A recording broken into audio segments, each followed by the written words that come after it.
جو شخص محض جنت کا لطف اٹھانے کے لیے عبادت کرے وہ صاحب غرض ہے۔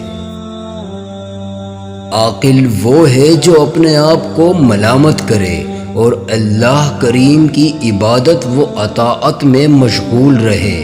احمق وہ ہے کہ وہ نفس پرست ہو اور اللہ کریم سے غافل ہو۔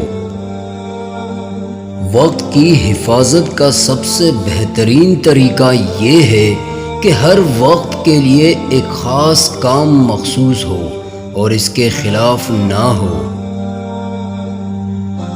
بعض لوگ توکل کے معنی یہ لیتے ہیں کہ حصول معاش کی کوشش اور تدبیر نہ کرے، مگر یہ خیال جاہلوں کا ہے کیونکہ شریعت میں سراسر حرام ہے۔ اگر کوئی شخص کسی پر عاشق ہو جائے اور پھر اپنے آپ پر بھی نگاہ رکھے اور راز عشق کو بھی پنہا رکھے اور اس درد غم میں جان دے ڈالے تو وہ شہید ہے۔ کھانے میں عیب نہ نکالو، ناپسند ہو تو مت کھاؤ۔ تکلیف کی زیادتی محبت کی کمی کا باعث بن جاتی ہے۔ جو شخص حرام کھاتا ہے اس کے تمام اعضاء گناہ میں پڑ جاتے ہیں۔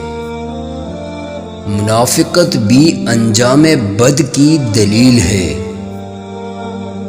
تیرا پڑوسی غریب ہے، تیرے متعلق حاجت مند ہے، تیرے پاس ضرورت سے زیادہ مال ہے اور تجھ پر زکوٰۃ واجب ہے، اس پر بھی ان کو کچھ نہ دینا در حقیقت یہی معنی رکھتا ہے کہ تو ان کے افلاس پر خوش ہے اور یہی ایمان کی کمزوری ہے۔